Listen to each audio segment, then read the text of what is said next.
BJP আবাসের টাকা দিয়েছে, কেউ বললে বেঁধে রাখবেন। ঝাড়গ্রামে হুঁশিয়ারি অভিষেকের, আবাসের টাকা 4 বছর আটকে রেখেছে কেন্দ্র। এরা সভা সমিতি করে বলে যে আবাসের টাকা দিয়েছে। যদি গ্রামে এমন কেউ বলে মোদিজি টাকা পাঠিয়েছে, তাকে গ্রামে বেঁধে রেখে আমাকে ফোন করবেন। আবাস নিয়ে বিজেপিকে এভাবেই চাঁচাছোলা আক্রমণ অভিষেক বন্দ্যোপাধ্যায়। আবাসের টাকা 4 বছর ধরে আটকে রেখেছে কেন্দ্র। এরা সভা সমিতি করে বলছে যে আবাসের টাকা দিয়ে দেওয়া হয়েছে। যদি গ্রামে এমন কেউ বলে যে মোদিজি টাকা পাঠিয়েছে, তাহলে তাকে গ্রামে বেঁধে রেখে আমাকে ফোন করবেন। কি বললেন অভিষেক বন্দ্যোপাধ্যায়, তৃণমূল কংগ্রেসের সেকেন্ড ইন কমান্ড? শুনুন। আবাসের টাকা 4 বছর ধরে বিজেপি সরকার আটকে রেখেছে। এরা সভা সমিতি করে বলে আমরা আবাসের টাকা দিয়েছি। এখানে বিজেপির নেতারা সভা সমিতি করে যদি কেউ বলে যে আবাসের টাকা মোদিজি পাঠিয়েছে, তাকে গ্রামে বেঁধে রাখবেন।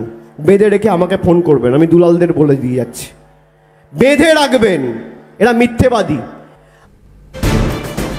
শোনালাম তৃণমূলের second in command Abhishek Bandyopadhyay. তিনি মঞ্চ থেকে কি বার্তা দিয়েছেন, কিভাবে বিজেপিকে আক্রমণ করেছেন আবাসের টাকা দেওয়া নিয়ে, আরো বিস্তারিত জানবার চেষ্টা করবো। রাজা সাহা আমাদের প্রতিনিধি রয়েছেন এই মুহূর্তে টেলিফোন লাইনে।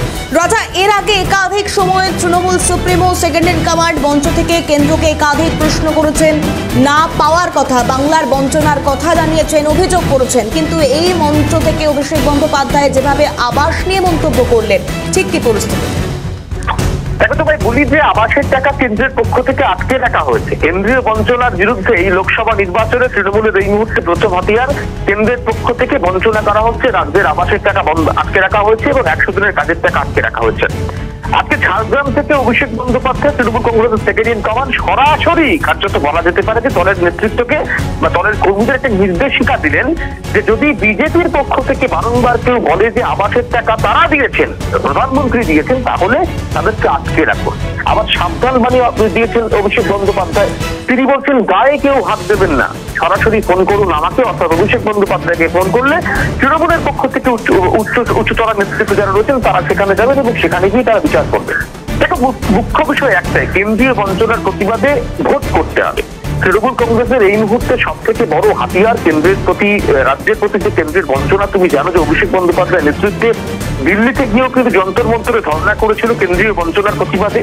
এবং আজকে ঝাড়গ্রাম থেকে অভিষেক বন্দ্যোপাধ্যায় কার্যত যে নিদান দিয়েছেন, কোড আনকোড এই শব্দটা বলতেই হচ্ছে, অভিষেক বন্দ্যোপাধ্যায়ের মতো নেতৃত্ব যদি কোনো বক্তৃতা করেন দলের কোনো রাজ্যের যে কোনো প্রান্ত থেকে, সেটা একটা দলের নির্দেশ বলেই কিন্তু কর্মীরা মনে করেন। কার্যত কর্মীদের উদ্দেশ্যে যে বার্তা দিয়েছেন, যে নির্দেশ দিয়েছেন অভিষেক বন্দ্যোপাধ্যায়, যদি আবাসের টাকা নিয়ে বিজেপির কর্মী সমর্থকরা তারা কখনো বলেন যে মোদী সরকার এই আবাস যোজনার টাকা দিয়েছে, তাদেরকে বেঁধে রাখার নিদান। কার্যত কাল থেকে যদি ল অ্যান্ড অর্ডার সিস্টেম খারাপ দিকে যায়, তাহলে সেই দায়টা কি এই রাজ্যের শাসক দলের সেকেন্ড ইন কমান্ড নেবেন? এই প্রশ্নটি কিন্তু এই মুহূর্তে বিরোধী দলের পক্ষ থেকে বারংবার করা হচ্ছে।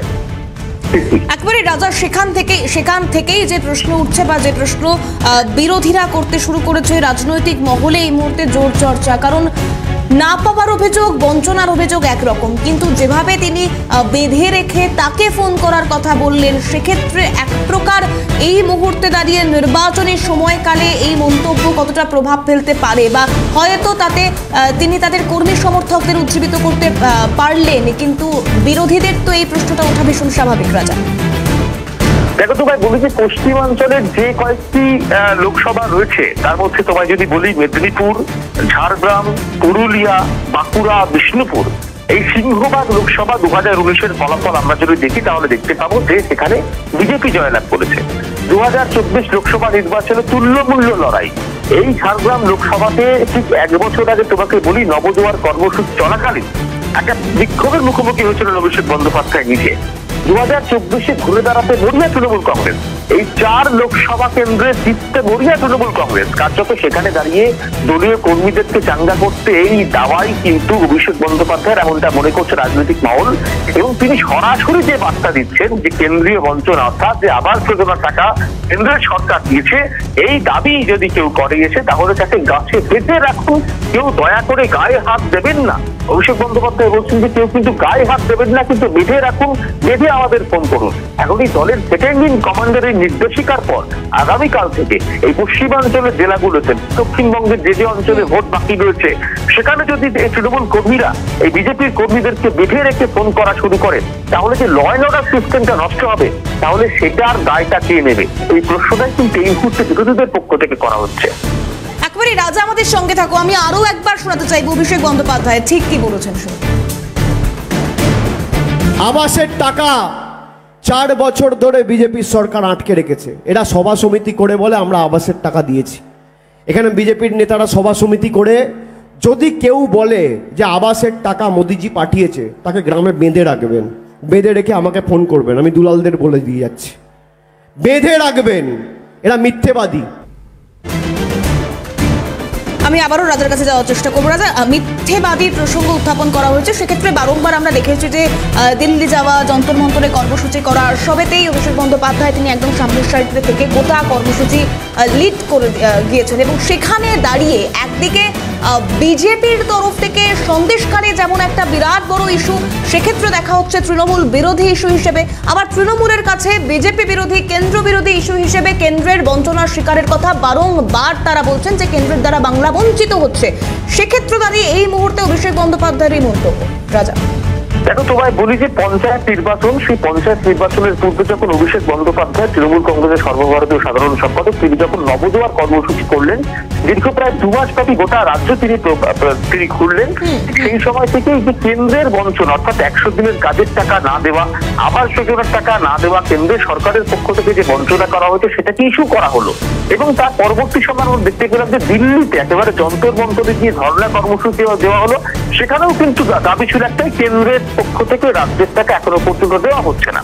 আমরা দেখলাম যে 10 তারিখে, গত 10ই মার্চ যখন ব্রিগেড তারিখ গ্রাউন্ডে সভা হলো, সেখানেও কিন্তু বলা হচ্ছে যে জনগণের যে গর্জন সভা করা হলো, সেখানে বলা হচ্ছে কেন্দ্রীয় বঞ্চনার প্রতিবাদে কিন্তু এই সভাটা করছে তৃণমূল কংগ্রেস। তার সাথে কেন্দ্রের বঞ্চনা যে এই মুহূর্তে সব থেকে বড় ইস্যু তৃণমূল কংগ্রেসের কাছে লোকসভা নির্বাচন সামনে, এটা কিন্তু নিশ্চিত। অভিষেক বন্দ্যোপাধ্যায় তিনি বারংবার যেভাবে বাধাপ্রাপ্ত হয়েছেন এই কেন্দ্রীয় সরকারের বিরুদ্ধে প্রতিবাদে গিয়ে, কার্যত তিনি দেওয়ালে পিঠ থেকে যাওয়ার পর আজকে এই মন্তব্য ঝাড়গ্রামের সভা থেকে করছেন, এটা কিন্তু নিশ্চিত। তার কারণ অভিষেক বন্দ্যোপাধ্যায় কিন্তু কখনোই হিংস্র এই ধরনের বক্তব্য আমরা অনতিকালে, যদি আমরা শেষ 1 বছরের বক্তব্য শুনি, এই হিংস্র বক্তব্য কখনো আমরা পাইনি।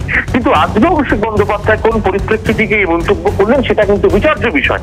তিনি বলছেন যে আবাসের টাকা মোদী সরকার দিয়েছে, এই কথা কেউ যদি বলে তাহলে তাকে গাছে বেঁধে রাখুন, গায়ে হাত দেবেন না, আমাদেরকে ফোন করুন। কার্যত তবে কি দেওয়ালে পিঠ থেকে যাওয়ার পর অভিষেক বন্দ্যোপাধ্যায় কার্যত এই নিদান, এই নির্দেশিকা রাখতে বাধ্য হলেন। তিনি, তোমাকে আবারও বলি, অভিষেক বন্দ্যোপাধ্যায়ের মতো নেতৃত্ব, তিনি রাজ্যের যে কোনো প্রান্ত থেকে দাঁড়িয়ে যদি কোনো মন্তব্য করেন, সেই নির্দেশিকা অক্ষরে অক্ষরে দলের নিচুতলার কর্মীরা কিন্তু মানতে বাধ্য এবং তারা বেদবাক্য হিসেবে মানেন। তাহলে এখানেই প্রশ্ন উঠতে শুরু করেছে যে আগামী কাল থেকে দক্ষিণবঙ্গের যে কটি আসনে নির্বাচন প্রক্রিয়া এখনো বাকি রয়েছে, বা আগামী 26 তারিখে যে 7টি আসনে ভোট প্রক্রিয়া হবে, তাহলে সেখানে যদি এই নিদান মানতে শুরু করে, তাহলে গ্রামে যদি বিজেপির কর্মীদেরকে গাছে আটকে রাখা হয়, তার কারণ বিজেপির পক্ষ থেকে কিন্তু প্রত্যেক বাড়িতে গিয়ে প্রচার করা হচ্ছে যে কেন্দ্রীয়। একবারে রাজা, সেক্ষেত্রে এখানে দেখার যে এই মন্তব্যের পর, দলের সেকেন্ড ইন কমান্ডের এই মন্তব্যের পর তার প্রভাব আদৌ তৃণমূল স্তরে পড়ে কিনা, রাজা আপাতত ধন্যবাদ জানাবো।